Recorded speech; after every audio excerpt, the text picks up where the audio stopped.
So last time we read this book, I talked to you guys about what you thought Matilda was going to do for her bit of revenge. And we're about to read the next chapter about what Matilda does for her revenge. Naughty Matilda, she's so cheeky.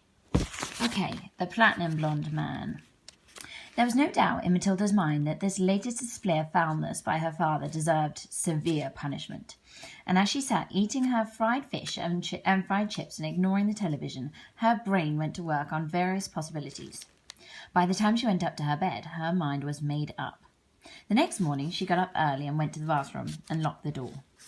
As we already know, Mrs. Wormwood's hair was dyed a brilliant platinum blonde, very much the same glistening silvery colour as female tightrope walkers' tights in a circus.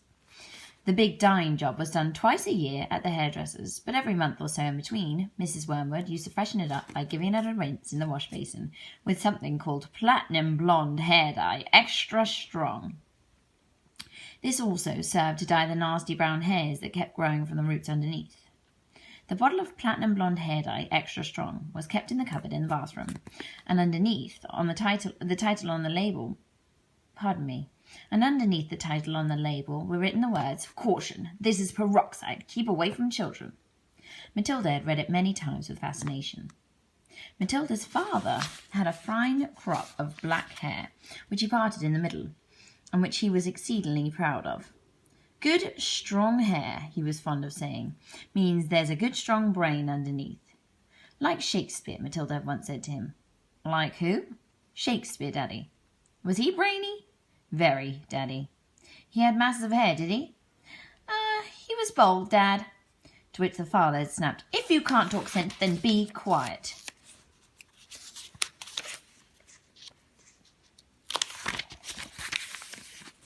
Anyway, Mr. Wormwood kept his hair looking very bright and very strong, or so he thought, by rubbing into it every morning large quantities of a lotion called Oil of Violets Hair Tonic.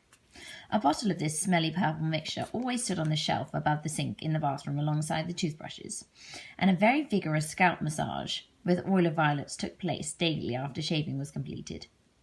This hair and scalp massage was always accompanied by loud, masculine grunts and heavy breathing and gasps of, "Ah, that's better. That's the stuff. Rub it right into the roots," which could clearly be heard by Matilda in her bedroom across the corridor.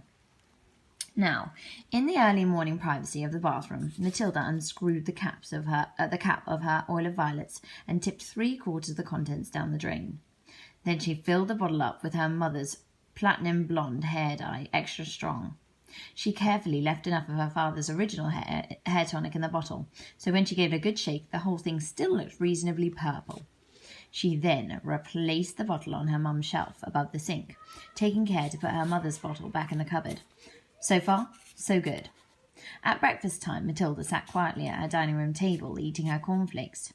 Her brother sat opposite her, with his back towards the door, devouring hunks of bread smothered with a mixture of peanut butter and strawberry jam.